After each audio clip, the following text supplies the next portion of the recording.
ایک بوڑھا آدمی بلوچستان سے 70 سال سے بکریاں چراتا تھا اور پیسے اکٹھے کر رہا تھا بھی نبی علیہ السلام کا روضہ دیکھنا ہے. تو پیسے اتنے نہیں ہوئے تو اس سال اس کو خیال آیا, ابھی اسی سال ساری بکریاں ہی بیچ دی. جھونپڑی میں رہتا تھا تو پیسے اکٹھے ہو گئے, ویزا لگوایا عمرے کے لیے. تو گاؤں کے سرپنچ نے کہا کہ واپس آ کے کیا کھانا پینا ہے, یہ تو سارا ہی مال مویشی بیچ دیے, سب کچھ بیچ دیا, اکیلا آدمی 80 سال کی عمر ہے, سب کچھ بیچ دیا.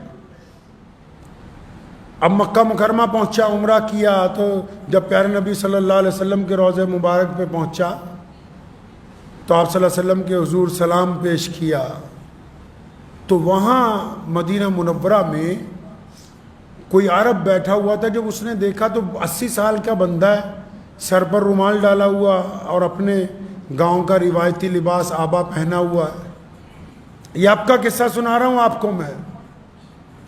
تو اس نے ان کا چہرہ دیکھ کے وہ کہتا میرے دل میں خیال آیا, یہ کوئی سند نہیں, وہ کہتا میرے دل میں خیال آیا کہ اس بندے کی شکل دیکھو, اس کا لباس دیکھو, اس کی سادگی دیکھو, اس کے کپڑوں کا موٹا پن دیکھو, اس کا سانولا چہرہ دیکھو, اس کی نورانی داڑھی دیکھو, اس کے چہرے کی جھریاں دیکھو. ایسے لگتا ہے جیسے ہزاروں سال کوئی پرانا, ایسے لگتا ہے جیسے صحابہ کے دور کا کوئی بندہ آج مدینے میں آ گیا ہو.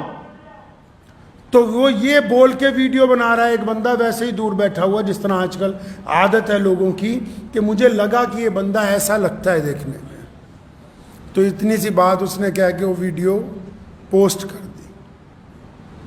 24 گھنٹے میں 57 اسلامی ملکوں میں اس ویڈیو نے اتنا ٹرینڈ کیا, مطلب اتنی زیادہ چلی کہ وہاں کی حکومت کو, وہاں کے گورنر کو, اس بوڑھے آدمی کو ڈھونڈنے جانا پڑا کہ یہ تو رسول اللہ کا مہمان ہے, کہاں ٹھہرا ہوا ہے. وہ تو غریب آدمی تھوڑے سے پیسے ساری بکریاں بیچ کے عمرے کے لیے آیا. دیکھو آج بھی اگر کوئی سیدنا ابو بکر صدیق رضی اللہ تعالیٰ عنہ کی سنت ادا کرتا تو پھر اللہ کیسے دیتے. گاؤں والے پوچھتے تھے واپس آ کے کیا کرے گا. اب وہاں مدینے میں میلہ لگ گیا ہے, لوگ بوڑھے کو ڈھونڈتے پھرتے ہیں. چھوٹے سے کمرے کے چھوٹے سے ہوٹل سے اٹھا کے 7 سٹار میں منتقل ہو گیا ہے.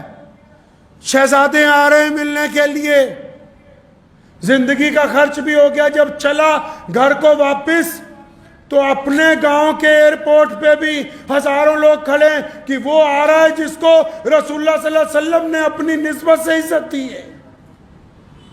اور ابھی گاؤں نہیں پہنچا, حرمین شریفین کی جو کمیٹی ہے جس کے چیئرمین ہوتے ہیں بڑے امام مولانا عبد الرحمن سدیس, اس کمیٹی میں یہ گفتگو آ گئی کہ ایک ایسا بندہ آیا جس کے لباس سے اور جس کے طرز سے, جس کی سادگی سے کروڑوں مسلمان متاثر ہوئے ہیں. تو انہوں نے لکھ کے حکومت کو بھیج دیا کہ اس کو واپس بھیجو, یہ والا حج ہمارے ساتھ کرے گا.